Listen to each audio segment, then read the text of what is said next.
যে আপনি বাড়ি থেকে বের হবেন না। যেমন রাস্তায় আপনি পানি ফেলে রাখলেন, রাস্তা আপনি কাদা করে রাখলেন। এটা গ্রামগঞ্জে আমরা অনেকে দেখেছি।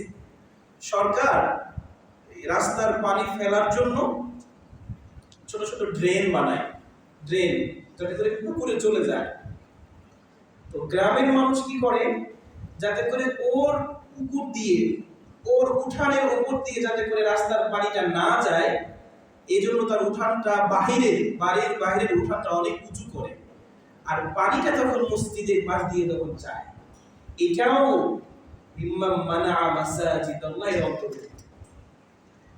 তো বলছিলাম, যেই দ্বীন হানিফ, আমরা ইব্রাহিমী মিল্লাতের দ্বীন হানিফ যে আমরা অনুসরণ করি, যে ইব্রাহিম আলাইহিস সালাতু ওয়াস সালাম আমাদেরকে চেতনা দিলেন যে তোমরা মূর্তি ভেঙে ফেলো, শিরকের আস্তানা তোমরা ঘুরিয়ে দাও, সেই ঈমান তো আমার উদ্বুদ্ধ করলো, আমি মন্দির পাহারা দিলাম।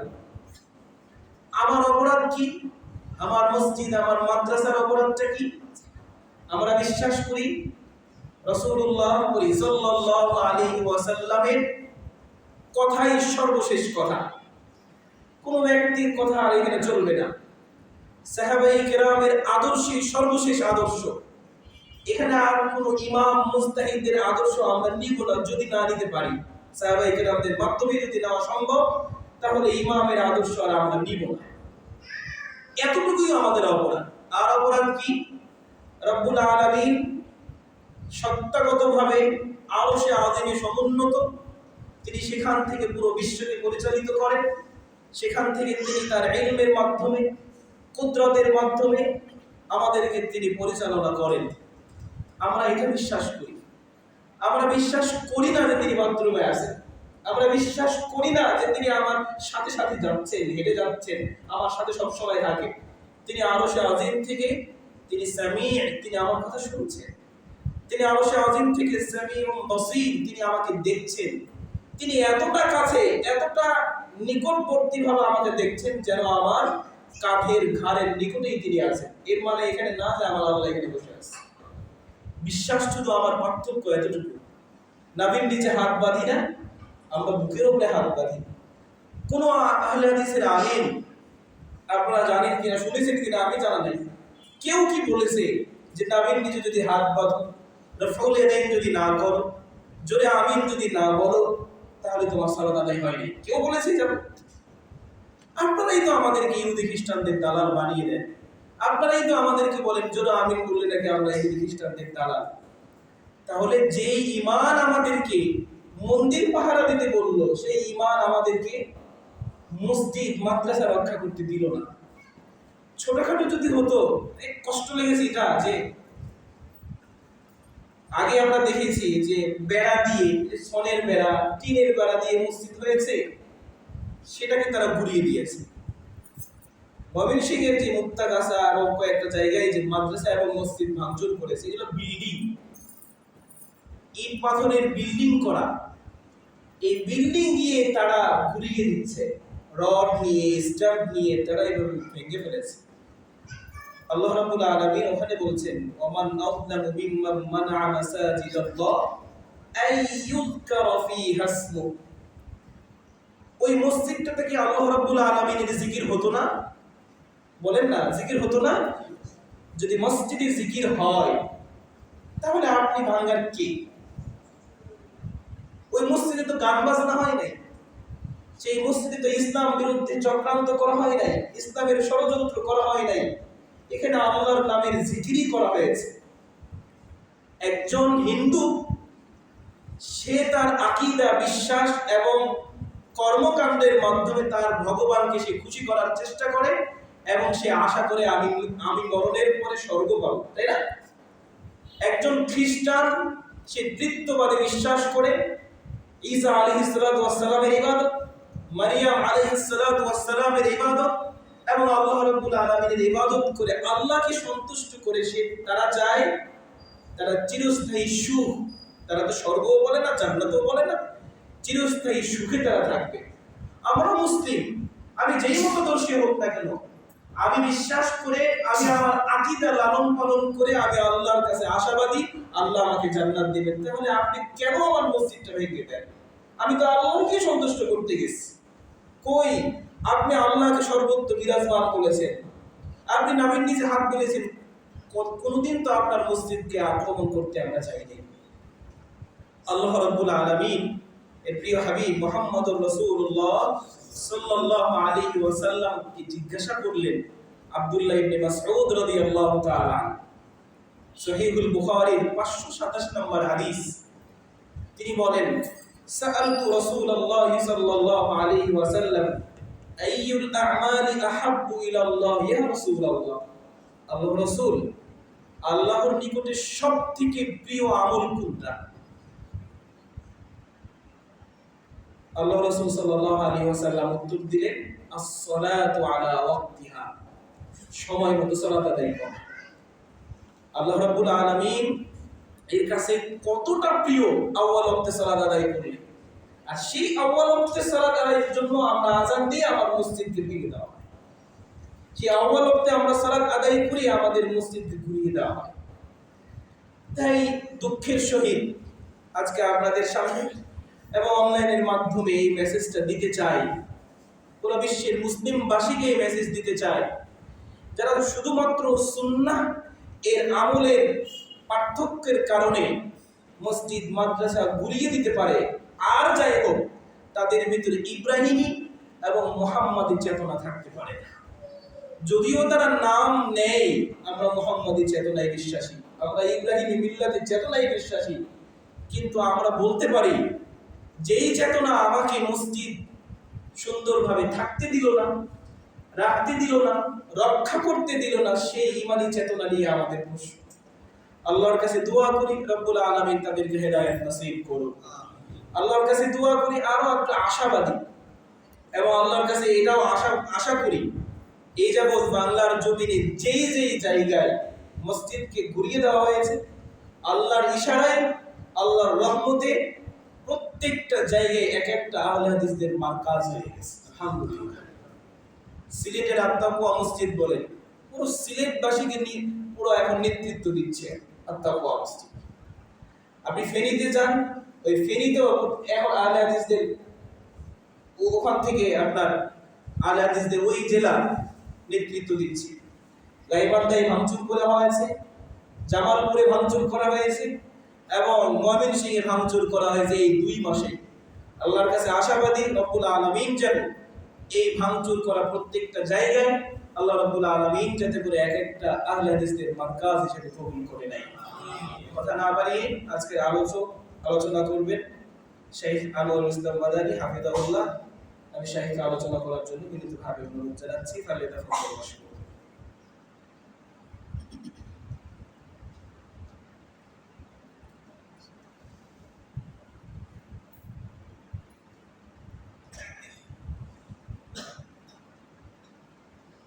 السلام عليكم ورحمة الله وبركاته. الحمد لله نحمده ونصلي على رسوله الكريم، أما بعد. أعوذ بالله من الشيطان الرجيم. لا يكلف الله نفسا إلا وسعها، لها ما كسبت وعليها ما اكتسبت. ربنا لا تؤاخذنا إن نسينا أو أخطأنا، ربنا ولا تحمل علينا إصرا كما حملته على الذين من قبلنا، ربنا ولا تحملنا ما لا طاقة لنا به، واعف عنا واغفر لنا وارحمنا، أنت مولانا فانصرنا على القوم الكافرين. প্রশংসা আল্লাহ রাব্বুল আলামিনের জন্য, যিনি আমাদের চতুর্পাশে হাজারো ফিতনা ফাসাদের মাঝে আমাদেরকে সঠিক ঈমান ও আকীদা নিয়ে এখনো বাঁচিয়ে রেখেছেন। পৃথিবীটা মনে হচ্ছে আস্তে আস্তে একেবারে মনে হয় কিয়ামতের খুব কাছাকাছি। মানে আল্লাহ রাসূল সাল্লাল্লাহু আলাইহি সাল্লাম বলছেন যে মানুষ বাসা থেকে বের হবে মুমিন হয়ে, আর প্রবেশ করবে কাফির হয়ে। মুসলমানদের মাঝে এখন কত হাজারো ভ্রান্ত চিন্তা ভাবনা, ভ্রান্ত আকীদা, ভ্রান্ত বিশ্বাস, এবং এই ভ্রান্ত বিশ্বাসগুলো দেওয়া হচ্ছে আমার এবং আপনার শুরুতে, ইসলামের শুরুতে, মুসলমানের শুরুতে, ইসলামের মাধ্যমে বিভিন্নভাবে আমাদেরকে ফিতনা ফাসাদে ফেলে দিচ্ছে। এমনকি মাঝে মাঝে আমরা এমন হয়ে যাচ্ছি যে আমি যে কখন কাফের হয়ে যাচ্ছি এটাও আমরা টের পাচ্ছি না। সুন্দর সুন্দর কথা বলছে, এর মাঝেও আল্লাহ রাব্বুল আলামিন আমাদেরকে, আমি মনে করি পৃথিবী এবং পরবর্তী জীবন কিয়ামতের জন্য সবচেয়ে গুরুত্বপূর্ণ যে জিনিস, যে আমানত, যে নিয়ামত, সেটা হলো সঠিক আকীদা, সঠিক বিশ্বাস, সঠিক ঈমান। যে রব্বুল আলামিন আমাদেরকে এটি বুঝার এবং সত্য ও মিথ্যা, অন্যায় ও ন্যায়ের মাঝে পার্থক্য করার মতো জ্ঞান যিনি আমাদেরকে দান করেছেন, আমরা সকলে তার জন্য শুকরিয়া আদায় করি। সকলে মিলে আলহামদুলিল্লাহ। দরুদ ও সালাম বর্ষিত হোক মুহাম্মদুর রাসূলুল্লাহ সাল্লাল্লাহু আলাইহি ওয়াসাল্লামের উপর। সম্মানিত মুসল্লিবৃন্দ, আমরা একটা বই আছে, কিতাব আছে, নাম হলো ইবলিস ও তাবলিস। মানে মুসলমানের শুরুতে, মুসলমানের পরিচয়ে, মুসলমানের কথায়, মুসলমানের শুরুতে মানুষদেরকে ইবলিসের মতো করে ধোঁকা দেয়। তার কাজ হলো এটাই। আলহামদুলিল্লাহ, আমাদের সাহিত্য কথাগুলো বললে, আমি, আপনারা জানেন যে ভোলায় একটা মসজিদ ছিল, ভেঙে দেওয়া হয়েছিল, আগুন দেওয়া হয়েছিল। আমি সেখানে গিয়েছিলাম সেই মসজিদে সালাত আদায় করাতে, ঈদুল আজহা সালাত অংশগ্রহণ করতে।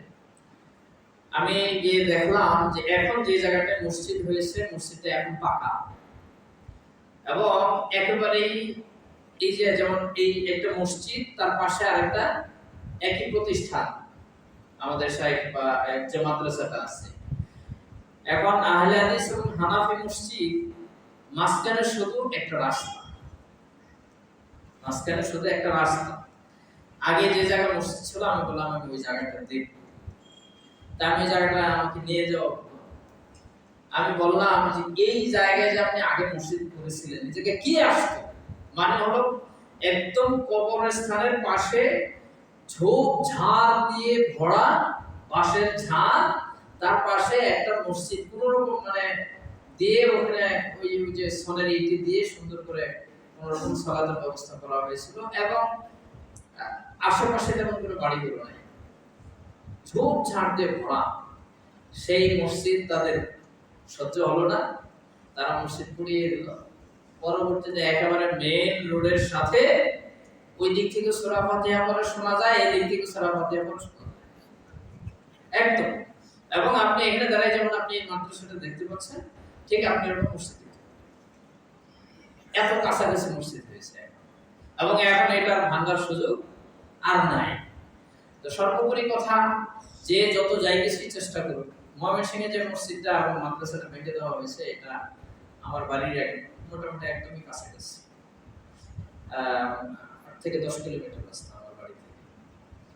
এটি অনেক দিন যাবত, এবং ওই এলাকাটা অধিকাংশই হিন্দু অধ্যুষিত, হিন্দু বা ওই যে উপজাতি অধ্যুষিত এলাকা, পাহাড়ি এলাকা। জি, তো ওই জায়গায় মসজিদটি প্রতিষ্ঠিত করা হয়েছিল, ওখানে অনেক নন মুসলিম ছিল। আমরা বিশ্বাস করি আলহামদুলিল্লাহ, এই মসজিদ আবার আগের চাইতে সুন্দর এবং আগের চাইতে আরো শক্তিশালী হয়ে ইনশাআল্লাহ প্রতিষ্ঠিত হবে, এবং সেখানে ইসলামের আলো, সহিহ আকীদা, সহিহ ঈমানের কথা প্রচার প্রসার করবে, এবং এটার মার্কাজ হবে ইনশাআল্লাহ। আজকে আমরা একটা নির্দিষ্ট বিষয় নিয়ে আলোচনা করব।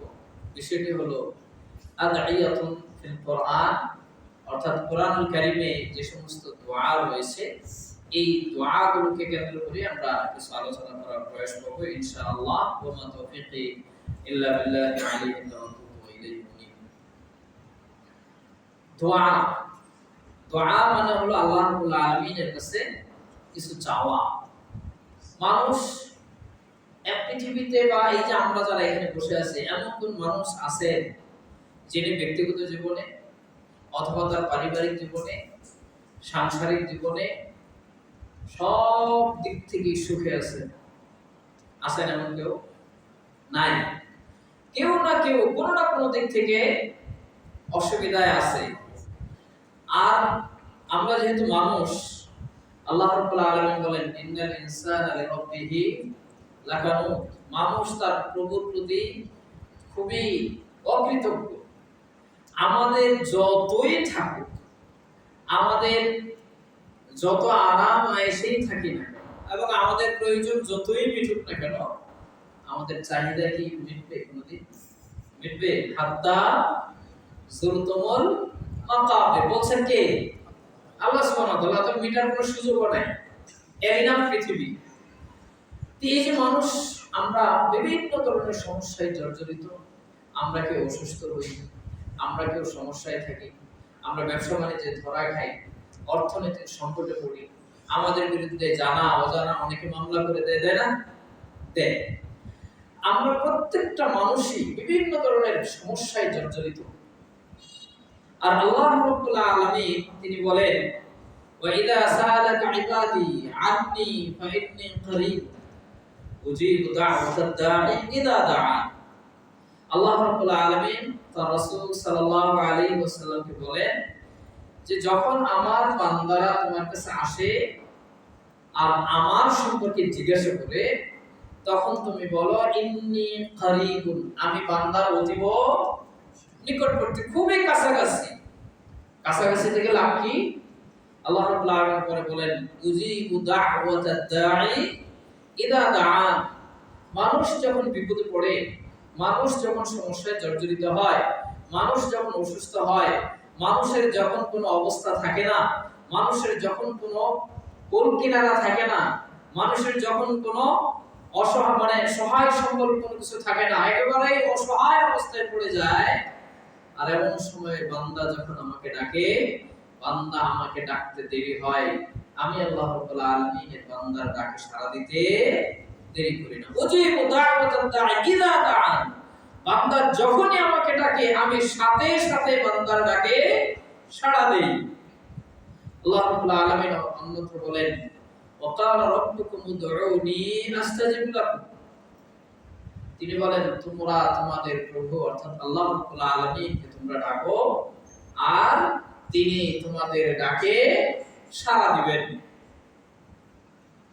আল্লাহ রাব্বুল আলামিন বান্দাদেরকে ডাকতে বলেছেন, তার কাছে চাইতে বলেছেন। আমরা পৃথিবীতে বিভিন্ন সমস্যায় অথবা বিভিন্ন প্রয়োজনে আমরা মানুষের কাছে যাই, মানুষের কাছে আমরা চাই, মানুষের কাছে আমরা আবদার করি। একটা মানুষ আপনাকে কতবার সহযোগিতা করবে? একবার, দুইবার, তৃতীয়বারের বেলায় গেলে কি বলবে? বলছে তোমার আর কোনো কাজ নাই, তাহলে আমারকেই পাও, মানুষ আর খুঁজে পাও না, বলে না মানুষ? বলে। কিন্তু আল্লাহ রাব্বুল আলামিন বলছেন যে বান্দারা তোমরা যখন গভীর ঘুমে নিমগ্ন, তোমরা যখন একেবারে রাত্রি যখন একেবারে শেষ প্রান্তে, তখন আল্লাহ রাব্বুল আলামিন শুধু তিনি এই কথা বলেই শেষ করেন যে তোমরা আমারে ডাকো, বরং বান্দা যখন গভীর ঘুমে নিমগ্ন, যখন একেবারে রাত্রি শেষের দিকে 2/3 যখন কেটে যায়, আল্লাহ রাব্বুল আলামিন নিচে নেমে আসেন আর ডাকতে থাকেন তোমার কি সমস্যা, তোমার কি প্রয়োজন, তুমি অসুস্থ, অর্থনৈতিক সমস্যা, রিজিকের দরকার, চাকরির দরকার, তোমার লেখাপড়ার জন্য তোমার জ্ঞান বৃদ্ধির প্রয়োজন, তুমি মুসিবতে পড়েছো, তোমার বিরুদ্ধে মামলা হয়েছে, কি সমস্যা, আমি তোমার কাছে এসেছি, তোমাকে আমি ডাকছি, তুমি শুধু আমাকে ডাকবে আর আমি উপরে থাকবো তা নয়, এবং আমি তোমার কাছে নিচে নেমে এসেছি, তুমি আমাকে বলো কি সমস্যা, আমি এই মুহূর্তে তোমাকে ডাকবো। আর আমরা কি করি? আমরা হলো সারাদিন আমরা ব্যস্ত, সারাদিন ব্যস্ততার সময় কাটিয়ে এরপরে আমরা রাত্রে 11টা 12টা পর্যন্ত আমাদের সাংসারিক আমাদের পারিবারিক জীবন শেষ করে আমরা বিছানায় যাই। বিছানায় যাওয়ার পরে এরপর সর্বশেষ আমার কি আমাদের সঙ্গী আবার একজন তো আছে না? ইনাকে তো আবার কিছু সময় দিতেই হবে। ইনাকে সময় দিতে দিতে 12টায় যখন উনি বিছানায় গিয়েছেন, এরপর আবার ইনাকে সন্তুষ্ট করতে করতে চোখ বেজে গেছে কয়টা? 1টা, 1:30, 2টা। এই সময় তার ঘুমের শুরু। আমি ঘুমিয়ে গেলাম। আর অপরদিকে এই সময় কে এসেছেন? আমার প্রভু এসেছেন, আমাকে ডাকছেন। আমি হাজারো সমস্যায় জর্জরিত, আমি অসংখ্য সমস্যায় জর্জরিত। আমার সময় নেই আল্লাহকে ডাকার, অথচ আল্লাহ আমার কাছে উপস্থিত। আল্লাহ আমার কাছে উপস্থিত। আল্লাহ আমাকে ডাকছেন যেখানে প্রয়োজন কার? আমার। আর সেখানে আল্লাহ আমাকে ডাকছেন, আমি ঘুম। তাও কি করে ঘুম? মোবাইল চালায় ঘুম। এরপরে আজকে যে ফজরের জুমার দিন আজকে, তাই না? জুমার সালাতে তো মসজিদে জাগা হয় না। আসরের সালাতে মসজিদে তো জাগা হওয়ার কথা না, নাকি? জুমার সালাতে যারা এসেছিল তারা কি সকলে মুসলমান না? আসরের সালাতে তারা কি কাফির হয়ে যায়? জুমার সালাতে যারা এসেছিল এই এলাকা বা এই মসজিদে যারা জায়গা পাওয়া যায়নি মুসলিমদের কারণে, তারা তো এই এলাকা থেকেই, নাকি আসমান থেকে নাযিল হয়েছে? না, এই এলাকারই তো। তাহলে আসর, যোহর, আসর, মাগরিব, এশা, এই কয়েক মানুষ যা হয়, ফজরে তো তার চেয়ে বেশি হয়, নাকি বলেন? বেশি হয় না? আহা, তাহলে তারাও তো মুসলমান না? আমরা আল্লাহ রাব্বুল আলামিন আমাদেরকে বারবার চাইতে বলেছে যে কোনো সমস্যায়। ইব্রাহিম আলাইহিস সালাতু ওয়াস সালাম, দাউদ আলাইহিস সালাতু ওয়াস সালাম, সুলাইমান আলাইহিস সালাতু ওয়াস সালাম, ইয়াকুব আলাইহিস সালাতু ওয়াস সালাম বিপদে যখন পড়েছিল কি বলেছিল? আমার সুস্থতার দরকার নেই, নাকি? কার কাছে গিয়েছিল? আল্লাহর কাছে গিয়েছিল। আজকে আমরা যে সমস্যায় পড়ি, দেখো আজকে আমি একটু অন্যভাবে ব্যাখ্যা করি। আমাদের ভিতরে দুইটা শ্রেণী আছে। একটা হলো আমরা, আরেকটা আমরা যাদেরকে বিদআতি মনে করি। কোন অংশে আমরা কি আলোচনা থেকে কম না। আমরা কোন মুসিবতে পড়েছি, সমস্যায় পড়েছি, আমাদের মাঝে একটা দল আছে এই যারা সরাসরি কি যে কোনো মুসিবতে পড়ে বা অসুস্থতা বা যে কোনো ধরনের পারিবারিক ব্যক্তিগত যে কোনো সমস্যা হোক না কেন, তারা সরাসরি চলে যায় কোনো মাজারে, বাবার কাছে যাই, কি করে? কিছু সাদাকা করে এবং বলে যে বাবা আমাকে আল্লাহর কাছে দোয়া করে দাও, বা এরকম কিছু একটা করে তারপর তারা আসে, তাই না? আমরা কি করি? আমি এখন অসুস্থ, সবার আগে মাথায় কি আসে বলেন তো? ডাক্তারের কাছে যেতে হবে। আমার এখন সমস্যা, আমার অর্থনৈতিক সমস্যা, আমি ব্যবসায়ী ধরা খেয়েছি, লস হয়েছে, অর্থনৈতিক ক্ষতি হয়েছে আমার। আমি চিন্তা করি আমি অমুক ভাইয়ের কাছে যাব, আমি ব্যাংকে যাব, আমি লোন নিব, কর্জে হাসানা নিব, এমনকি যদি কোথাও থেকে না পাই তাহলে আমি সুদে, তাই কি না? আমার বিরুদ্ধে মামলা হয়েছে, বড় বিপদ। আমার ভাইয়ের বিরুদ্ধে মামলা হয়েছে, বড় বিপদ। প্রথমে মাথায় আসে কোথায়? জনাব অ্যাডভোকেট সাহেব। এই যে একটা দল গেল কোথায়? মাজারে, তারা তাদের সমস্যা দূর করার জন্য। আর আমরা যারা বিশ্বাস করি আমাকে সুস্থতা দান করতে পারে কে? আল্লাহ। আমাকে বিপদ থেকে মুক্ত করতে পারেন কে? আল্লাহ। আমাকে সবকিছু দিতে পারেন কে? আল্লাহ। কিন্তু আমার মাথায় আসে কি? জনাব ডাক্তার সাহেব। আমার মাথায় আমি একবারও চিন্তা করি না আমি যখন বিছানায় কাতরাচ্ছি, আমি যখন অসুস্থ, আমি অসুস্থ হওয়ার সাথে সাথে আমি আল্লাহ রাব্বুল আলামিনের কাছে কি নিজেকে কখনো আত্মসমর্পণ করেছি? নিজেকে কি বলেছি রব্বুল আলামিন অসুস্থতা দান করেছেন কে? আপনি। সুস্থতা দান করবেন কে? আপনি। মনে কি আসে? শুধু তাই নয়, দেখুন আমাদের আচরণটা কি। আমি ডাক্তারের কাছে গিয়েছি, অনেক বড় ডাক্তার, 1500, 2000, 5000 টাকা ভিজিট দিয়েছি এবং সাথে সাথে আমাকে 50,000 10,000, 20,000, 50,000, 1 লাখ, 2 লাখ টাকা পর্যন্ত কি দেয়? পরীক্ষা দেয় না? দেয় তো। পরীক্ষা করেছি, পরীক্ষা করানোর পরে আমাকে রিপোর্ট দেওয়া হয়েছে। রিপোর্ট দিয়ে আবার ডাক্তারের কাছে গিয়েছি। যাওয়ার পরে ডাক্তার সাহেব আমাকে কিছু ওষুধ লিখে দিয়েছেন। এই ওষুধে আমার উপকার হতেও পারে, নাও হতে পারে। আর আমাদের বাংলাদেশি ডাক্তার মাশাআল্লাহ, অসুস্থ হয়েছে একটা ধরাই দিছে আরেকটা, তাই না? হ্যাঁ, আমি অসুস্থ, আমাকে বলে দিল যে আপনার তো ব্রেন টিউমার। এখন আমি ব্রেন টিউমারের জন্য আমি সব প্রস্তুত। আমাকে একজন বললেন তুমি ব্রেন টিউমার, তুমি এখানে অপারেশন করে তুমি একটু ইন্ডিয়াতে যাও। আমি ইন্ডিয়াতে গেলাম, বলছে ব্রেন টিউমার কিছু। এই তো আমাদের দেশের ডাক্তার। তাহলে কি হলো? আমি আমার সর্বোচ্চটুকু দিয়ে দুই জায়গায় মানুষ কোনোদিন টাকার কৃপণতা করে না। কোন দুই জায়গায় জানেন? একটা হলো হসপিটাল, আর একটা হলো আদালত। এই দুই জায়গায় মানুষ টাকার কৃপণতা করে না, এবং এই দুই জায়গার কারণে মানুষ নিজের সবচেয়ে সর্বোচ্চ মূল্যের সম্পদ কি করে? বিক্রি করে দেয়, কুইয়ে দেয়। এই দুই জায়গার জন্য মানুষ টাকার জন্য কি করে না? কৃপণতা করে না। আমি এই যে আমার সর্বোচ্চটুকু দিয়ে আমি দিলাম, পরীক্ষা করলাম, রিপোর্ট আসলো, ডাক্তার সাহেব আমাকে একটা লিখে দিলেন, আমি ওষুধ খেলাম। 50,000 টাকা পরীক্ষা করে ডাক্তার সাহেবের কাছ থেকে রিপোর্ট লিখে বা প্রেসক্রিপশন করে আমি বের হয়েছি। বের হওয়ার পর ওই হসপিটালের গেটে একজন ভিক্ষুক হাত পেতেছে। আমার 50 টাকা দেওয়ার মতো ক্ষমতা, মন মানসিকতা। অথচ আপনি এবং আমি যে 50,000 টাকা খরচ করলাম, ওই জায়গায় ওটা বাস্তবায়ন হতেও পারে, নাও হতে পারে। কিন্তু যদি আপনি আল্লাহর সন্তুষ্টির জন্য, আল্লাহর জন্য, এবং এই চিন্তা করে যে আল্লাহ আমি বিপদে পড়েছি, আমি অসুস্থ হয়েছি, তুমি আমাকে সুস্থতার মালিক, তুমি আমাকে সুস্থতা দান করতে পারো, আমি তোমার জন্য, তোমাকে সন্তুষ্ট করার জন্য আমি 50 টাকা ভিক্ষুককে দান করলাম। এই টাকা মারা যাওয়ার সুযোগ আছে? আছে? কিন্তু আমরা দিতে রাজি না।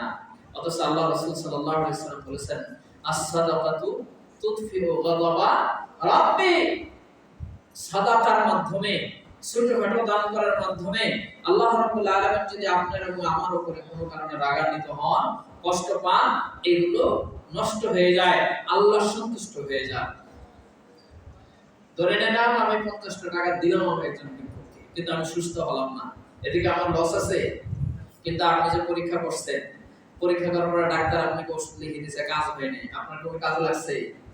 কাজে লাগছে, মনের প্রশান্তি হয়েছে, কিন্তু আপনি কি করতে পারেন নাই? সুস্থ হতে পারেননি। এইটা হলো আমাদের বর্তমান বাস্তবিক অবস্থা, আমাদের এটা চরিত্র। আমরা এরকমই করি, এভাবেই চলছে আমাদের দৈনন্দিন জীবন। এজন্য দোয়ার ক্ষেত্রে এবং দোয়া কবুলের ক্ষেত্রে তিনটা বিষয়।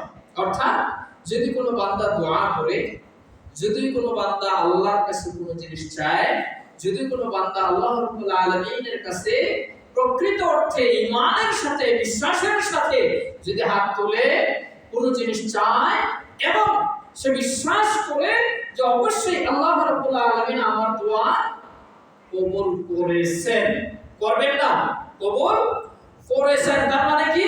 আমি আল্লাহ রাব্বুল আলামিনের কাছে বিশ্বাসের সাথে আমি হাত তুলেছি, তার মানে আমার দোয়া আল্লাহ রাব্বুল আলামিন কবুল করেছেন। এমন বিশ্বাস নিয়ে যদি কেউ দোয়া করতে পারে, তবে এই দোয়ার তিনটি অবস্থা। কয়টা অবস্থা? তিনটি অবস্থা। প্রথমত, বান্দা কোন সমস্যায় জর্জরিত হয়েছে, কোন সমস্যায় জর্জরিত হয়েছে, অসুস্থ হয়ে গেছে, অথবা তার যে কোনো সমস্যায় সংঘটিত হয়েছে, আল্লাহ রাব্বুল আলামিনের কাছে দোয়া করছে, আল্লাহ রাব্বুল আলামিন তার এই দোয়ার সাথে সাথে কবুল করে দেন, কবুল করে নেন। তার চাওয়াকে সাথে সাথে পাওয়ায় রূপান্তরিত করে দেন। তার অসুস্থতা থেকে সাথে সাথে আল্লাহ রাব্বুল আলামিন সুস্থ করে দেন। কিন্তু শর্ত কি? দোয়া করতে হবে এবং সাথে সাথে বিশ্বাস করতে হবে, যেহেতু রব্বুল আলামিনের কাছে আমি হাত উত্তোলন করেছি, এই হাত কখনো খালি হাতে ফেরত আসতে পারে না। এই হলো এক। 2 নাম্বার, বান্দা দোয়া করেছে, বিশ্বাসও করেছে, কিন্তু কাজ হয়নি, মানে সাথে সাথে সে পায়নি, সে যা চেয়েছে তা পায়নি। রাসূলুল্লাহ সাল্লাল্লাহু আলাইহি সাল্লাম বলেন, এই দুআর কারণে, এই দুআর বরকতে, এই বিশ্বাসের কারণে বান্দার সামনে যা চেয়েছে তার চেয়ে বড় কোনো মুসিবত আসতেছে না। আল্লাহ রাব্বুল আলামিনকে এই দোয়ার মাধ্যমে তার এটি এই বিপদ থেকে তাকে মুক্ত করে দিবে। নাম্বার 3, বান্দা দোয়া করেছে, বিশ্বাসও করেছে, কিন্তু দুনিয়াতে সে কিছুই পায়নি, বরং আরো বড় বড় মুসিবতে আপতিত হয়েছে। কিন্তু কখনো সে বিশ্বাস ছাড়েনি যে আমার দোয়া কবুল হয়নি, এই কথা চিন্তা সে কখনোই করেনি। কিয়ামতের দিন আল্লাহ রাব্বুল আলামিন ওই বান্দার জন্য যদি তার কোনো অন্যায়, অশ্লীলতা বা তার কোনো অপরাধের কারণে বান্দার জাহান্নাম নির্ধারণ হয়ে গেছে, কিন্তু বান্দা যখন জাহান্নাম নির্ধারণ হয়ে গেছে, বান্দা মাথা নিচ দিকে দিয়ে জাহান্নামের দিকে যাচ্ছে, এমন সময় আল্লাহ রাব্বুল আলামিন ডাক দিবেন, ডেকে বলবেন, ওই যে একটি সওয়াবের পাহাড়, এটি নিয়ে তুমি জান্নাতে বলছে। বান্দা বলবে, আল্লাহ আমি জাহান্নামবাসী, তুমি আমার সাথে মজা করছো? বলছে, না, তুমি আমার কাছে চেয়েছিলে এবং আমাকে বিশ্বাসও করেছিলে, যা তোমার দোয়া আমি কবুল করেছি, কিন্তু তুমি পাওনি, এরপরও তুমি বিশ্বাস করোনি। এই জন্য আমি সমস্ত কিছু জমা রেখেছি, আজকে এই মহান বিপদের দিন আমি তোমাকে একটু পুরস্কার দিলাম, তুমি জান্নাতে চলে যাও। আমাদের সমাজে একটা সময় আমরা কি করতাম? 5 ওয়াক্ত সালাতেই দোয়া করতাম সমস্যার হাত তুলে, তাই না? করতাম তো একটা সময়। আজ থেকে 10 বছর 20 বছর আগে তো আমরা করতাম। আমরা আলহামদুলিল্লাহ এই বিদআত আমরা এটি থেকে বিরত হয়ে গেছি, কিন্তু এর সাথে সাথে একটা কাজ হয়েছে, সেটা হলো হাত তোলার অভ্যাস আমাদের বন্ধ হয়ে গেছে। হাত তোলার অভ্যাস বন্ধ হয়ে গেছে। জিজ্ঞাসা করো না আমাদের এই আমরা যারা আছি এই 1 মাসের ভিতরে অত্যন্ত বিনয়ের সাথে, বিনম্রতার সাথে আমি আল্লাহর কাছে আমার প্রয়োজনটা বলার চেষ্টা করেছি। কতজন আমরা আছি? আমার কোনো প্রয়োজন নাই, আমার কোনো অভাব অনটন নাই, আমার কোনো সমস্যা নাই, হাজারো সমস্যা আছে, কিন্তু আমরা কয়জন হাত তুলেছি? কয়জন আমরা হাত তুলতে পেরেছি? আপনি আল্লাহকে বিশ্বাস করে আল্লাহর যে শান, আল্লাহর যে বড়ত্ব, আল্লাহর যে মহত্ব, এই বড়ত্ব এবং মহত্ব অনুধাবন করে আপনি আপনার সমস্যাগুলো আপনি আল্লাহর কাছে বলুন, এবং সাথে সাথে একটু চোখের দুটো পানি ছেড়ে দিন। আপনি দেখবেন যখন দোয়া করবেন এবং এই দোয়া যখন শুধু আল্লাহর জন্য হবে, এই দোয়াতে যখন অন্য তৃতীয় কেউ থাকে, যখন বান্দা দোয়া করে তখন কি তৃতীয় কেউ থাকে? সম্পর্ক কার সাথে? বান্দার সাথে। আল্লাহ। এই জন্য সালাত এবং দোয়া এটি আল্লাহর কাছে খুবই পছন্দনীয়, খুবই গুরুত্বপূর্ণ, কারণ এখানে বান্দার সাথে তৃতীয় কারো কোনো সম্পর্ক হয় না, শুধু সম্পর্ক হয় কার সাথে? আল্লাহর সাথে। এই জন্য আল্লাহ রাব্বুল আলামিন এটিকে খুব বেশি পছন্দ করেন। আপনি যখন আল্লাহর মহত্ব, আল্লাহর বরত্ব অনুধাবন পূর্বক যখন আপনি আল্লাহর কাছে চাইবেন, দেখবেন অটোমেটিক্যালি আল্লাহ রাব্বুল আলামিনের ইচ্ছা আপনার চোখ দিয়ে পানি বেরিয়ে গেছে। আপনি যখন আল্লাহর নিয়ামতকে স্মরণ করবেন, আল্লাহর শাস্তিকে যখন আপনি স্মরণ করবেন, আল্লাহর জান্নাতের কথা যখন আপনি স্মরণ করবেন, জাহান্নামের কথা যখন আপনি স্মরণ করবেন, কিয়ামতের কথা যখন স্মরণ করবেন, আপনার এবং আমার অপরাধগুলো যদি আমরা স্মরণ করি, দোয়ায় যদি আমি বলি আবুউ লাকা বিনি'মাতিকা আলাইয়া ওয়া আবুউ বিযানবি ফাগফিরলি, আল্লাহ আমি স্বীকার করে নিচ্ছি তোমার যত নিয়ামত তুমি আমাকে দিয়েছো, এগুলোর কথা স্বীকার করছি এবং সাথে সাথে স্বীকার করছি ওয়া আবুউ বিযানবি, আমার অন্যায়ের কথা, আমি যা করছি তোমার কাছে স্বীকার করছি। একটু মনে মনে চিন্তা করেন, আমার দ্বারা আপনার দ্বারা কত খারাপ কাজ হয়েছে যেগুলো কেউ জানে না, কিন্তু কে জানে? আল্লাহ তো দেখছেন নাকি? হ্যাঁ, আল্লাহ তো দেখছেন।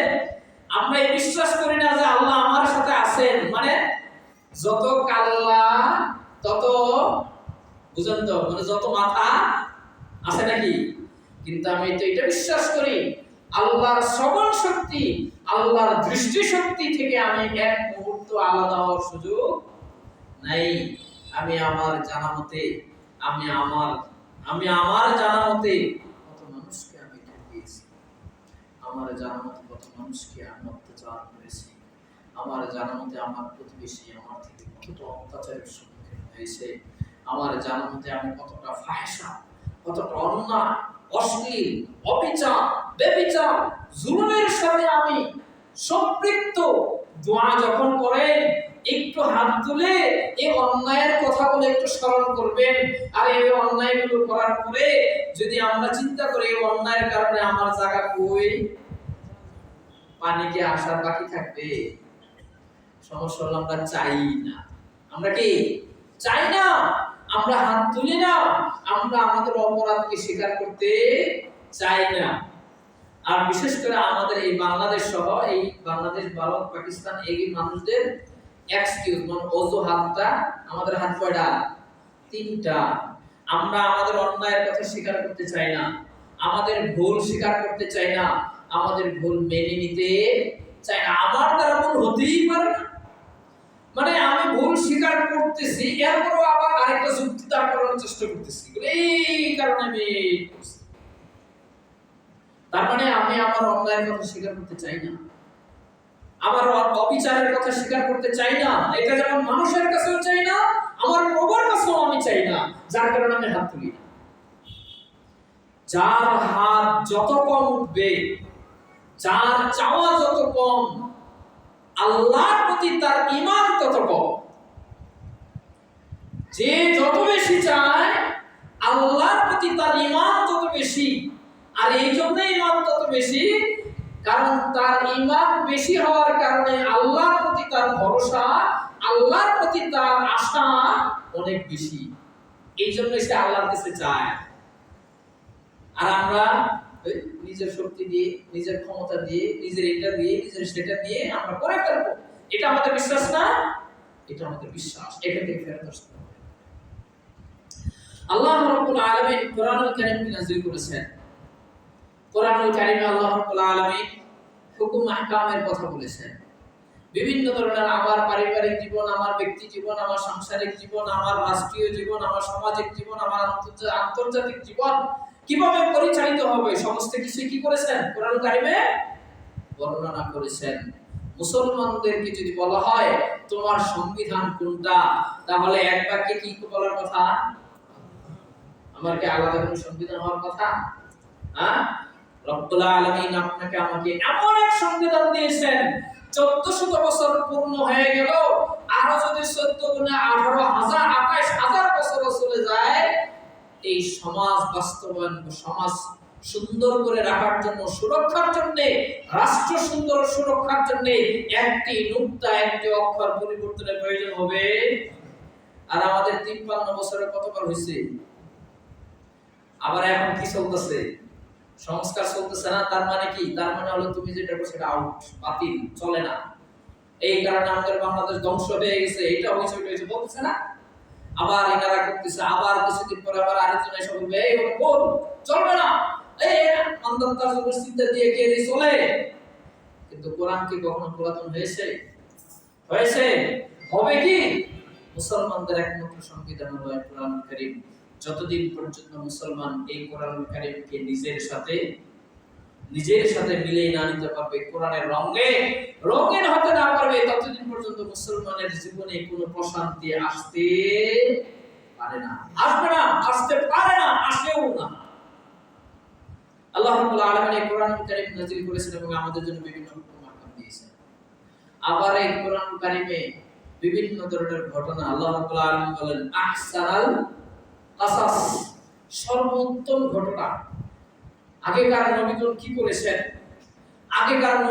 করেছেন, দাউদ আলাইহিস সালাম কি করেছেন, সুলাইমান আলাইহিস সালাম কি করেছেন, আদম আলাইহিস সালাম কি করেছেন, মুসা আলাইহিস সালাম কি করেছেন, ভালো মানুষেরা কি করেছেন, তাদের কি পরিণতি হয়েছে, খারাপ মানুষেরা কি করেছে, তাদের কি পরিণতি হয়েছে, এগুলো বর্ণনা করেছেন। কেন? ইন্না ফি যালিকা লাআয়াতিন লিউলিল আলবাব, এই কোরআনুল কারীমে এইগুলো ঘটনা বর্ণনা করা হয়েছে শিক্ষিত মানুষদের জন্য, চিন্তাশীল মানুষদের জন্য। এগুলোতে কি রয়েছে? শিক্ষা রয়েছে। ফেরাউন কি করেছিল? ফেরাউনের কি কি চরিত্র ছিল? হামান কি করেছিল? তার কি চরিত্র ছিল? নমরুদ কি করেছিল? তার কি চরিত্র ছিল? লোকমান আলাইহিস সালাতু ওয়াস সালাম পৃথিবীতে কি করেছিল? যে কথার কারণে, যে কাজের কারণে লোকমান আলাইহিস সালাতু ওয়াস সালামের কথা কোরআনুল কারীমে লিপিবদ্ধ করে দিলেন, যতদিন পর্যন্ত এই কিয়ামত থাকবে, যতদিন পর্যন্ত এই দুনিয়া প্রতিষ্ঠিত থাকবে, ততদিন পর্যন্ত লোকমান আলাইহিস সালামের কথা বর্ণনা হবে, ততদিন পর্যন্ত লোকমান শব্দটা পড়বে, লোকমান আলাইহিস সালাতু ওয়াস সালাম সম্পর্কে জানবে, আবার সাথে সাথে ওই কয়টা অক্ষর পড়ার কারণে আবার 10টা করে নেকিও দেওয়া হবে। তাহলে ফেরাউন কি করছে তার বর্ণনা দেওয়া হয়েছে এবং তার পরিণতি বর্ণনা করা হয়েছে।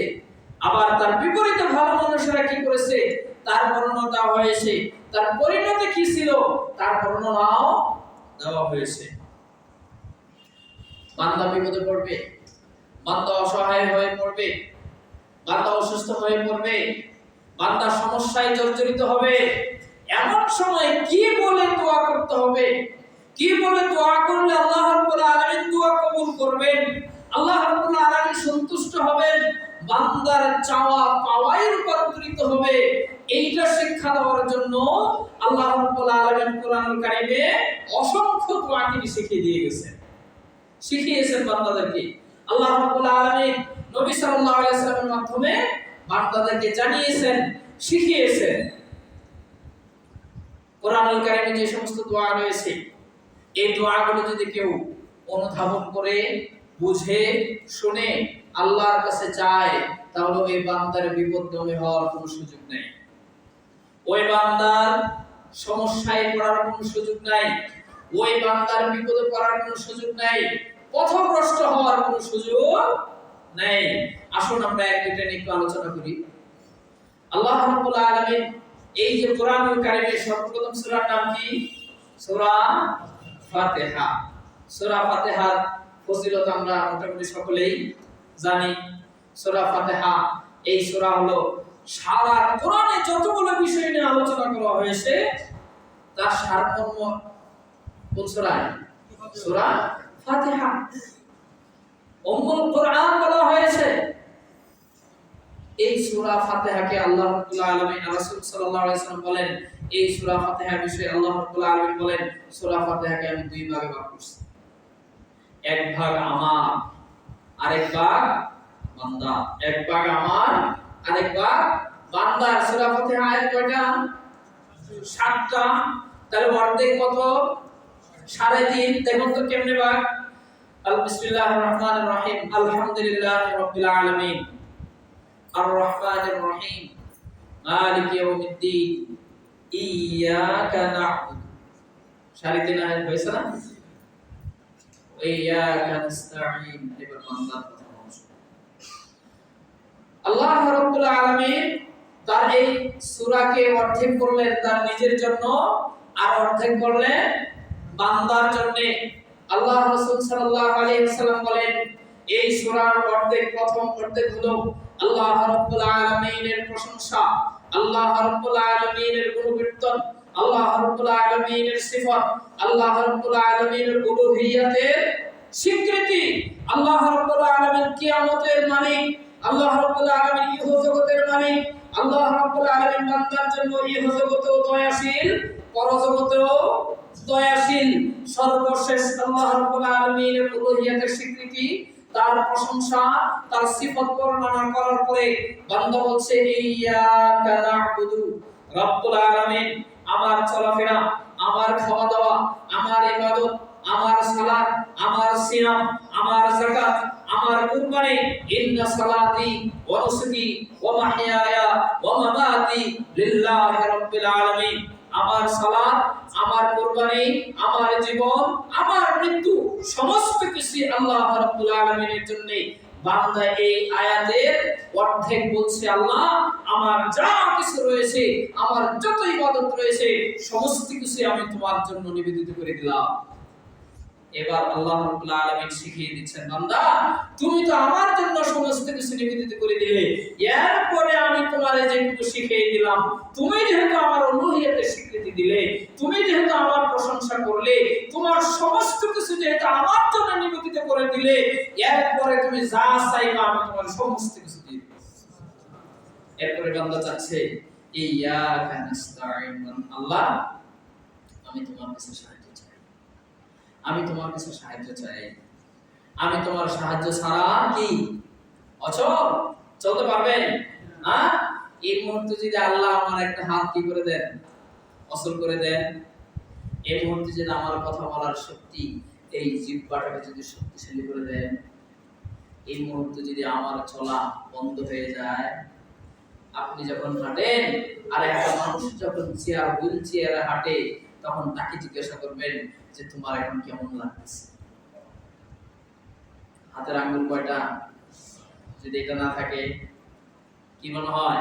আমার হাতটাই অচল, আমার হাতটাই কি, যদি এটা না থাকে অচল, তাই কি না? আল্লাহ রাব্বুল আলামিন কত নিয়ামত দান করেছেন, এজন্য বান্দা বলছে ইয়াকা না'বুদু ওয়া ইয়াকা নাস্তাঈন। রাব্বুল আলামিন প্রথমে আমি তোমার সহযোগিতা চাই। ইহদিনাস সিরাতাল মুস্তাকিম, রাব্বুল আলামিন তোমার কাছে সরল সঠিক পথের দিশা চাই, তোমার কাছে হেদায়েত চাই। সিরাতাল্লাযীনা আন'আমতা আলাইহিম, এমন দিশা চাই, এমন হেদায়েত চাই যে হেদায়েত পেয়ে তোমার অসংখ্য বান্দারা নিয়ামত প্রাপ্ত হয়েছে।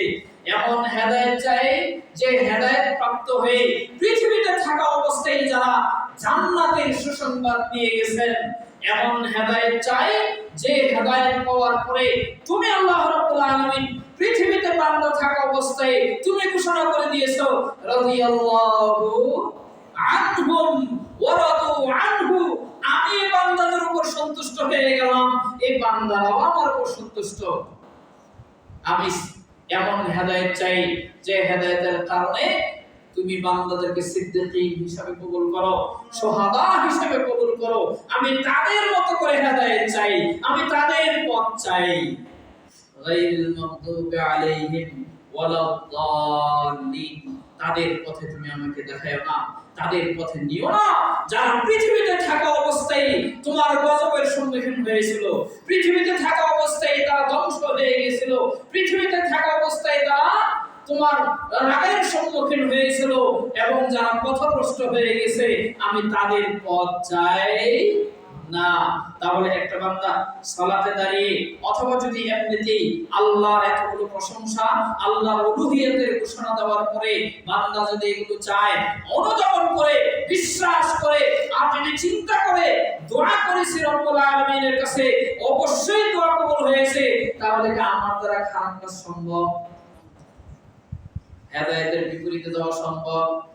আল্লাহর রাগান্বিত হয়ে এমন কাজ করা সম্ভব?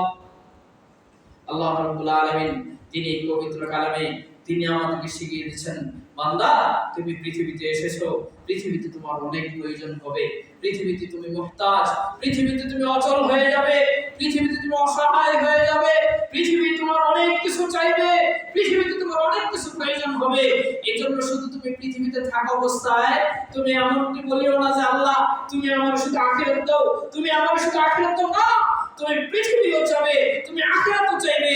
এইজন্য তিনি আমাদেরকে শিখিয়ে দিলেন, রব্বানা আতিনা ফিদ দুনিয়া হাসানাতান ওয়া ফিল আখিরাতি হাসানাতান ওয়া কিনা আযাবান নার। আল্লাহু আকবার, কত চমৎকার দোয়া।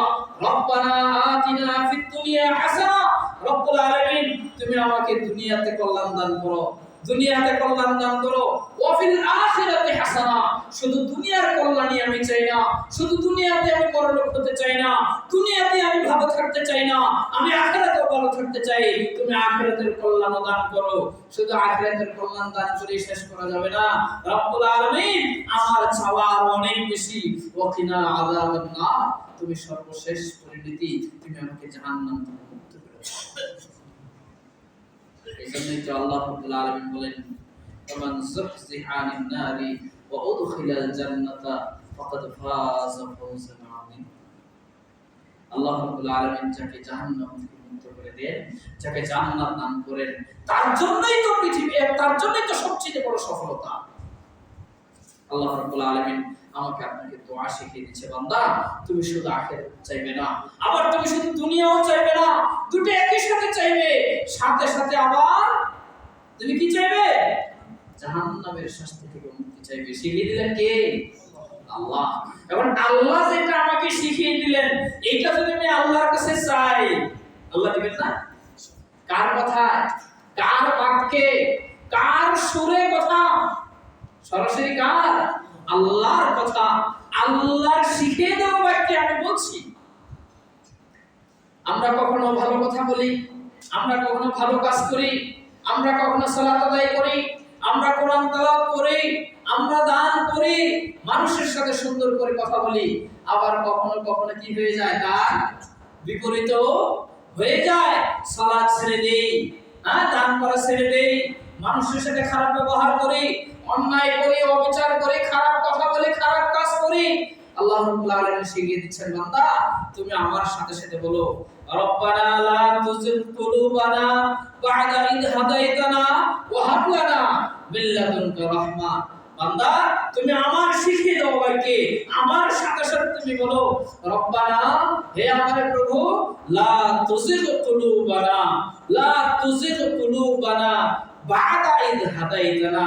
তুমি যখন আমাকে হেদায়েত দিয়েছো, তুমি যখন আমার দ্বারা ভালো কিছু কাজ করার সুযোগ দিয়েছো, তুমি যখন আমাকে হেদায়েত দিয়েছো, তুমি যখন আমাকে সালাত আদায় করার সুযোগ দিয়েছো, তুমি যখন আমাকে দান করার সুযোগ দিয়েছো, তুমি যখন মানুষের সাথে সুন্দর আচরণ করার সুযোগ দিয়েছো, মানে তুমি যখন আমাকে হেদায়েত দিয়েছো, এই হেদায়েত দেওয়ার পরে আমার অন্তরকে আর বক্র করে দিও না, আমার অন্তরকে আর বক্র করে দিও না, আমার অন্তরে আবার হেদায়েতের বিপরীত কোনো কিছু দিও না। বা'দা ইদ হাদাইতানা, হেদায়েত দেওয়ার পরে আবার আমার অন্তরকে ফিরিয়ে দিও না, আমি আবার যেন কাফেরের পথে, কুফরির পথে, খারাপ পথে, অন্যায়ের পথে, অবিচারের পথে, জুলুমের পথে যেন আমরা না যাই। হে আল্লাহ তুমি আমাকে সে ব্যবস্থা করে দাও। সুবহানাল্লাহ। শিখিয়ে দিচ্ছেন কে? আল্লাহ। শিখিয়ে দিচ্ছেন কে? আল্লাহ। আর যদি আল্লাহর শেখানো বাক্যে যদি আমি চাই, যদি আমি বলি, ফেরত দিবেন? ফেরত দেওয়ার জন্য শিখিয়ে দিয়েছেন, ফেরত দেওয়ার জন্য শিখিয়ে দিয়েছেন, তারপরও আমাদের জীবনে এত সমস্যা কেন? তারপরও আমাদের জীবনে এত সমস্যা কেন? মানে হলো আমরা এই দোয়া জানি না, আমরা এই দোয়া বুঝি না, আমরা এই দোয়া অনুধাবন করি না, আমরা এই দোয়া অনুযায়ী কি করি না, চিন্তা ভাবনা করি না, আমলও করি না, এমনকি দোয়াও করি না। করি? করি? আল্লাহ আমাকে শিখিয়ে দিয়েছে। এরপরে আমরা যদি এটা দিয়ে আমরা শেষ করব ইনশাআল্লাহ। সূরা বাকারার শেষ দুই আয়াত জানা আছে না? আমানা রাসূলু বিমা উনজিলা ইলাইহি মির রাব্বিহি ওয়াল মুমিনুন কুল্লুন আমানা বিল্লাহি ওয়া মালাইকাতিহি ওয়া কুতুবিহি ওয়া রাসূলিহি লা নুফাররিকু বাইনা আহাদিন মির রাসূলিহি ওয়া ক্বালু সামি'না ওয়া আতা'না গুফরানাকা রাব্বানা ওয়া ইলাইকাল মাসীর। لا يكلف الله نفسا إلا وسعها لها ما كسبت وعليها ما اكتسبت ربنا لا تؤاخذنا إن نسينا أو أخطأنا ربنا ولا تحمل علينا إصرا كما حملته على الذين من قبلنا ربنا ولا تحملنا ما لا طاقة لنا به واعف عنا واغفر لنا وارحمنا أنت مولانا فانصرنا على القوم রাসূলুল্লাহ সাল্লাল্লাহু আলাইহি ওয়াসাল্লামকে মেরাজে নিয়ে আল্লাহ রাব্বুল আলামিন এই দুটি আয়াত তাকে উপহার হিসেবে দিয়েছিলেন। রাসূলুল্লাহ সাল্লাল্লাহু আলাইহি ওয়াসাল্লাম বলেন, যে ব্যক্তি এই দুই আয়াত ঘুমের পূর্বে পড়বে তার নিরাপত্তার জন্য আল্লাহই যথেষ্ট। রাসূলুল্লাহ সাল্লাল্লাহু আলাইহি ওয়াসাল্লাম কখনো আয়াতুল কুরসি এবং এই দুই আয়াত পড়া ছাড়া কখনো ঘুমাতেন না। সকাল এবং সন্ধ্যায় এই দুইটা আয়াত পড়তেন। এই দুইটা আয়াতে কি এমন আছে যে এই দুইটা আয়াত আল্লাহ রাব্বুল আলামিন তার নবী সাল্লাল্লাহু আলাইহি ওয়াসাল্লামকে তার কাছে ডেকে নিয়ে উপহার দিলেন? এমন কি আছে এই দুই আয়াতে? এই দুই আয়াত থেকে আমাদের অনেক শিক্ষণীয় আছে এবং এই দুই আয়াতে এমন কিছু আছে যে এটি মানুষ যদি এটিকে পড়ে, মানুষ যদি এটিকে বিশ্বাস করে এবং সে অনুযায়ী যদি মানুষ চায়, তাহলে মানুষের জীবনে কোনো প্রকার বিপদ থাকতে পারে না। আল্লাহ রাব্বুল আলামিন বলেন, লা ইউকাল্লিফুল্লাহু নাফসান ইল্লা উসআহা লাহা মা কাসাবাত ওয়া আলাইহা মাকতাসাবাত। লা ইউকাল্লিফুল্লাহু নাফসান ইল্লা উসআহা, মানুষের ক্ষমতার বাইরে অতিরিক্ত কোনো কিছু আল্লাহ রাব্বুল আলামিন তার উপর চাপিয়ে দেননি। লাহা মা কাসাবাত ওয়া আলাইহা মাকতাসাবাত, বান্দা যা অর্জন করবে বান্দা তাই পাবে, বান্দা যে খারাপ কাজগুলো করবে তাই দেওয়া হবে। আল্লাহ রাব্বুল আলামিন যদি কোনো বান্দাকে জান্নাত দান করেন, মানুষ কি তার আমল দ্বারা জান্নাতে যেতে পারবে? সম্ভব? হ্যাঁ, আজকে আমি সারা দিনে আমার দ্বারা কতগুলো ভালো কাজ হয়, সর্বোচ্চ 5 ওয়াক্ত সালাত হয়, তাই কি না? আর মানুষের সাথে হয়তো একটু কথাবার্তা মানে একটু ভালো করে বলার চেষ্টা করি, হয়তো একটু দান না করি, কিন্তু তার বিপরীত আমার দ্বারা কত কিছু হয়। হ্যাঁ, আমরা অনেকে এসে নিয়মিত সুদের সাথে জড়িত আসি না, নিয়মিত বেনামাজ আসি না। আমরা ধরলাম হয়তো 5 ওয়াক্ত নামাজ, অথবা সাপ্তাহিক নামাজি, অথবা কি বাৎসরিক নামাজ, তাই না? আল্লাহ রাব্বুল আলামিন বলেন, লাহা মা কাসাবাত ওয়া আলাইহা মাকতাসাবাত, বান্দা যা করবে তাই পাবে। বান্দাকে যদি আল্লাহ রাব্বুল আলামিন কোন বান্দাকে জান্নাত দান করেন, তাহলে কি করে করবেন? দয়া করে করবেন। তার আমল দ্বারা কেউ জান্নাতে যেতে পারবে? কিন্তু বান্দা যদি কোনো কারণে জাহান্নামে যায়, তাহলে সে অবশ্যই তার কৃতকর্মের কারণেই যাবে। এখানে আল্লাহ রাব্বুল আলামিন কি করবেন না, বাড়াবেন। যেমন জান্নাতে যদি আমাকে আপনাকে দেন, তাহলে সেখানে কি করেছেন? বাড়িয়েছেন, দয়া করেছেন। কিন্তু জাহান্নামের দিকে আর একটু গুনাহ বাড়ায় দিয়ে জাহান্নামে দিবেন, সেটা কি এরকম না। যে যতটুকু করবেন তার জন্য ঠিক ততটুকুই। এরপরে তিনি বলছেন, রব্বানা লা তুআখিযনা ইন নাসিনা আও আখতানা, রব্বানা লা তুআখিযনা ইন নাসিনা আও আখতানা। রব্বুল আলামিন, আমার দ্বারা যদি কোনো ভুল হয়, ইন নাসিনা আও আখতানা, ভুলে, জেনে অথবা না জেনে, জেনে শুনে বুঝে যদি আমি কোনো ভুল করে থাকি, যদি কোনো অন্যায় করে থাকি, যদি কোনো গুনাহ করে থাকি, লা তুআখিযনা, তুমি আমাকে পাকড়াও করিও না। আমি তো ভুল করতেই পারি, আমি তো ভুল করেই থাকি, অনেক সময় জেনেও করি, আবার অনেক সময় না জেনেও করি। জেনে শুনে বুঝে আমরা সুদ খাই, জেনে শুনে বুঝে আমরা ঘুষ খাই। ওই 5 ওয়াক্ত সালাত আদায় করে একেবারে ইমাম সাহেবের পিছনের জায়নামাজটাই তার একেবারে প্রথম কাতারে একেবারে আউয়াল ওয়াক্তে সালাত আদায় করে একেবারে সুন্দর পরিপাটি অবস্থায় সালাত আদায় করে আবার অফিসে যায় প্রথম কাজটাই কি করে? ঘুষ নেয়। প্রথম কাজটাই সুদের কি দেয়? অনুমোদন দেয়। আছে না? আমরাই তো, নাকি? না কোনো ফেরেশতা, না কোনো শয়তান, আমরাই তো। আল্লাহ রাব্বুল আলামিন শিখিয়ে দিচ্ছেন, রব্বানা লা তুআখিযনা ইন নাসিনা আও আখতানা। আল্লাহ, যদি ভুলে কোনো অন্যায় করে থাকি, অথবা যদি আমার দ্বারা এমন জেনে শুনে কোনো অন্যায় হয়ে থাকে না কেন, লা তুআখিযনা, তুমি আমাকে এটা ধরিও না। কারণ ধরলে পারবো। আল্লাহ যদি জিজ্ঞাসা করে ফেলে যে এই কাজটা কেন করলে, জানেন না আল্লাহ আমি কেন করছি? জানেন তো নাকি? জানার পরেও যদি জিজ্ঞাসা করে তুমি কেন করলে, ক্ষমতা আছে জবাব দেওয়া। এইজন্য আল্লাহ রাব্বুল আলামিন বান্দাকে শিখিয়ে দিচ্ছেন যে বান্দা, তুমি আগেই বলে ফেলো, লা তুআখিযনা ইন নাসিনা ওয়া আখতানা, আমার যত ভুল হোক, যত অন্যায় হোক, যতটাই কিছু হোক, তুমি আমাকে ক্ষমা করে দিও, তুমি আমাকে ধরিও না। এরপর তিনি বলছেন, রব্বানা ওয়া লা তাহমিল আলাইনা ইসরান কামা হামালতাহু আলাল্লাযীনা মিন ক্বাবলিনা।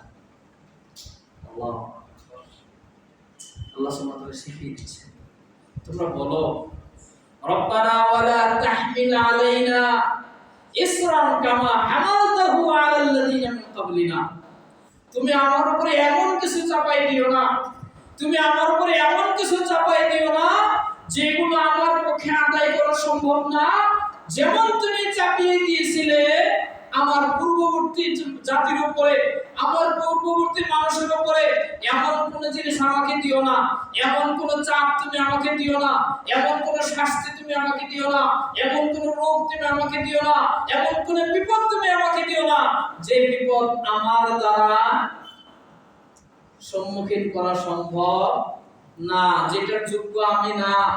এমন কোন বিপদ দিও না, এমন কোন শাস্তি দিও না যেমন ভাবে তুমি আমাদের পূর্ববর্তী জাতিদের উপরে দিয়েছো, আমাদের পূর্ববর্তী মানুষদের উপরে দিয়েছো। অথবা এই যুগেও আমরা অনেক সময় দেখি না, আমার পার্শ্ববর্তী ভাই কি ক্যান্সারে আক্রান্ত, পার্শ্ববর্তী ভাই হঠাৎ অর্থনৈতিক ক্ষতির কারণে রাস্তায় নেমে গিয়েছে, পার্শ্ববর্তী ভাই হঠাৎ দুরারোগ্যে আক্রান্ত হয়ে গেছে। আল্লাহ রাব্বুল আলামিন বলছেন, যে বান্দা তুমি আগে থেকেই আমার কাছে এগুলো চাইতে থাকো, আমি তোমাকে শিখিয়ে দিচ্ছি। ওয়ালা তাহমিল আলাইনা ইসরান কামা হামালতাহু আলাল্লাযিনা মিন ক্বাবলিনা, আমাদের পূর্বে যারা যাদের উপরে তুমি চাপিয়ে দিয়েছো এমন কিছু যেগুলো তাদের জন্য অনিষ্ট হয়েছে, তুমি আমার উপরে এমন কিছু চাপায়া দিও না। এরপর বলছেন, রব্বানা ওয়ালা তুহাম্মিলনা মা লা তাকাতা লানা বিহি। আল্লাহ, এই কথা যদি আমরা চিন্তা করতাম আর এইভাবে যদি আমরা দোয়া করতাম, আমার কাছে মনে হয় না বান্দা কোনদিন বিপদে পড়বে। আল্লাহ রাব্বুল আলামিন শিখিয়ে দিচ্ছেন, রব্বানা ওয়ালা তুহাম্মিলনা মা লা তাকাতা লানা বিহি, তুমি আমার উপরে এমন কিছু দিও না যেটার সক্ষমতা আমার নাই। এমন এক রূপ দিলা যে রোগের কারণে আমি ধুকে ধুকে মারা যাব, যে রোগের কারণে আমি নিঃস্ব হয়ে যাব, যে রোগের কারণে আমি মানুষের কাছে হাত পাততে বাধ্য হব, এমন কোন রোগ আমাকে দিও না, এমন কোন মুসিবত আমাকে দিও না, এমন কোন সমস্যায় আমাকে ফেলিও না।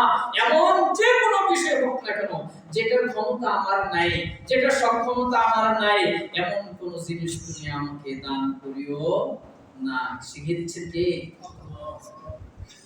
এই ধরনের দোয়াগুলো আমরা করি না, আমরা বলি না যে অমুকের মতো যেন আমাকে না করে। আমরা অনেক সময় রোগী দেখে এসে বলি প্যারালাইসিস আক্রান্ত, তিনি বিছানা থেকে উঠতেও পারেন না, তার সেবা করার মতো কোনো মানুষ নাই, ওখানেই পায়খানা করেন, কত কষ্ট, তাকে কেউ দেখে না, তার আত্মীয় স্বজন গুলো বিতৃষ্ণ হয়ে গেছে, তার আত্মীয় স্বজন তো তার আর খোঁজ খবর নিতে চায় না। তারপরে আমরা কি বলি, আল্লাহ যেন আমার এরকম কোন রোগ না দে। আর এটি কি করেছেন আল্লাহ সুবহানাহু ওয়া তাআলা আমাকে এবং আপনাকে আগেই শিখিয়ে দিয়েছেন। কি করেছেন? আমাকে আপনাকে আগেই শিখিয়ে দিয়ে দিয়েছেন। আল্লাহু আকবার।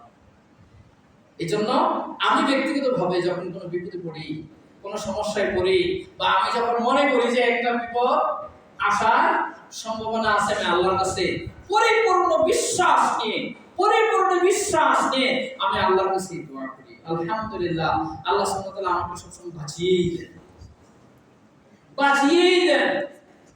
আমাকে আল্লাহ রাব্বুল আলামিন এমন কোন বিপদ দেন না যে বিপদ আমার দ্বারা কি সক্ষম না, এমন কোন বিপদ আল্লাহ আমাকে দেন না।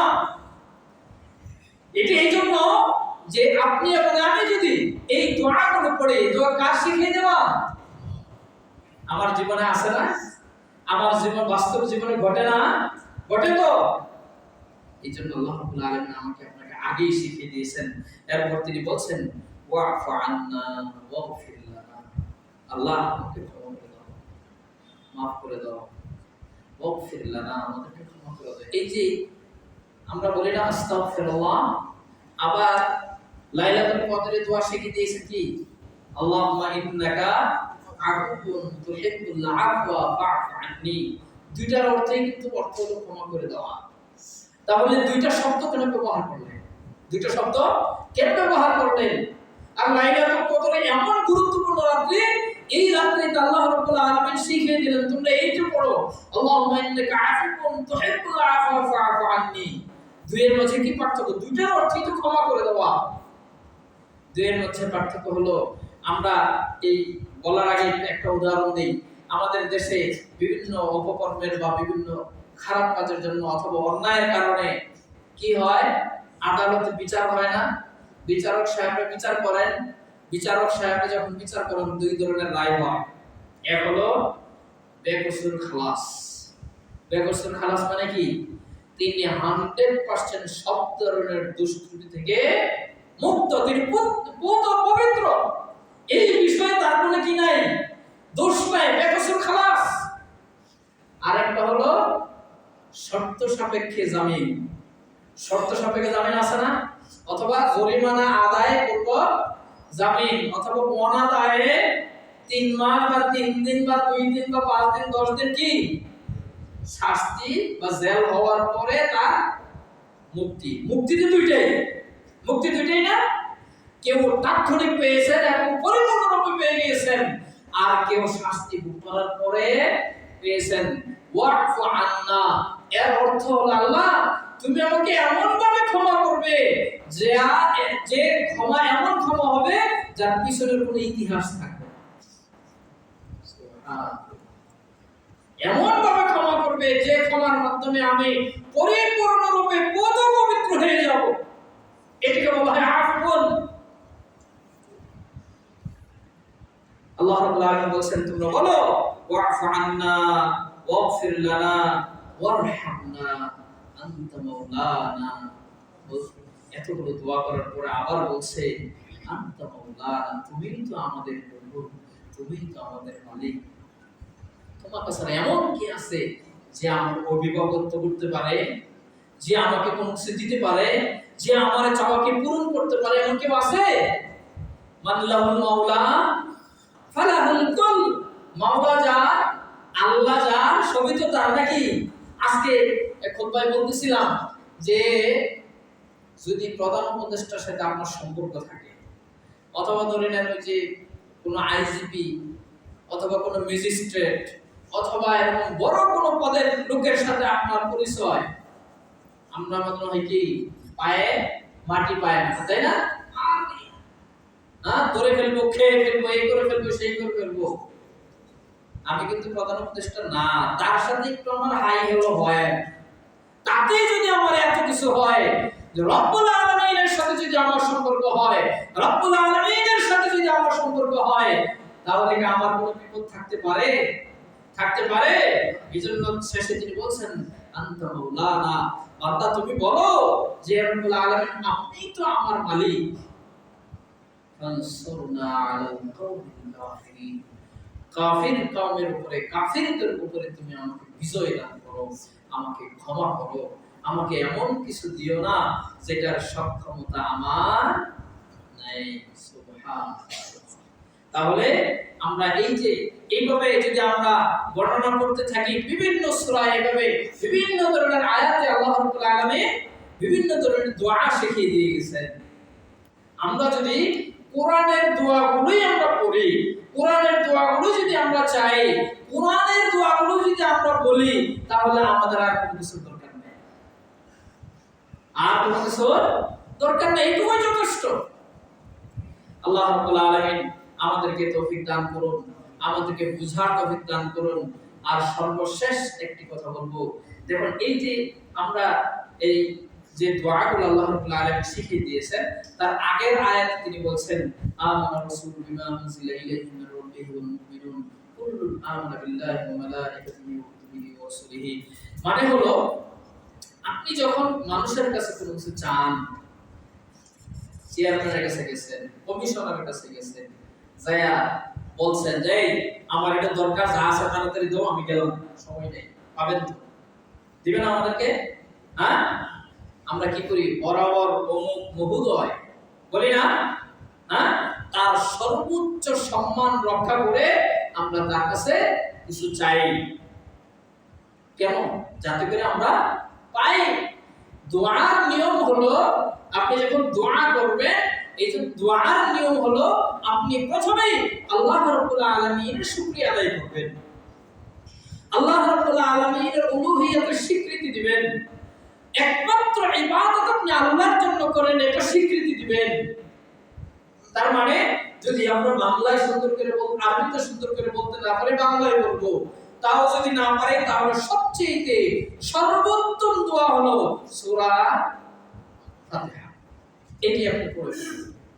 সূরা ফাতিহা পাঠ করলেন, পাঠ করার পরে আপনি দরুদ ইব্রাহিম পড়বেন, মানে রাসূল সাল্লাল্লাহু আলাইহি ওয়াসাল্লামের উপর কি করবেন? দরুদ পড়বেন। কারণ আল্লাহ রাসূল সাল্লাল্লাহু আলাইহি ওয়াসাল্লাম বলেছেন ওই দোয়া অপরিপূর্ণ দোয়া যে দোয়াতে রাসূলুল্লাহ সাল্লাল্লাহু আলাইহি ওয়াসাল্লামের উপর দরুদ পাঠ করা হয় না। তার মানে রাসূলুল্লাহ সাল্লাল্লাহু আলাইহি ওয়াসাল্লামের উপর যদি দরুদ পাঠ করা না হয় তাহলে এই দোয়া পরিপূর্ণ না। আর এই দোয়া পরিপূর্ণ না হলে কি আপনার দোয়া আমার দোয়া কবুল হবে? এজন্য প্রথমেই হাত তোলার পরে সাথে সাথে আল্লাহর প্রশংসা করতে হবে, আল্লাহর বড়ত্ব মহত্ব প্রকাশ করতে হবে, সাথে সাথে রাসূলুল্লাহ সাল্লাল্লাহু আলাইহি ওয়াসাল্লামের উপরে দরুদ পাঠ করতে হবে। এরপরে আপনার এবং আমার অন্যায়গুলো স্মরণ করে আল্লাহর কাছে স্বীকৃতি দিতে হবে, আল্লাহ আমি এগুলো করছি, আত্মসমর্পণ। এজন্য সর্বোত্তম দোয়া হলো সাইয়্যিদুল ইস্তিগফার। এই দোয়াটা আপনারা পড়বেন, অর্থ সহকারে পড়বেন। এই দোয়া যদি আপনি অনুধাবন করে অর্থ সহ পড়েন আপনার চোখের পানি আপনার, কারণ এই দোয়াটা সাইয়্যিদুল ইস্তিগফার এমনি হয় নাই। এই দোয়াতে আমার যত অন্যায়, অশ্লীলতা, অবিচার, ব্যভিচার যত যা কিছু রয়েছে সমস্ত বিষয়ে প্রথমেই আত্মসমর্পণ হয়ে গেছে।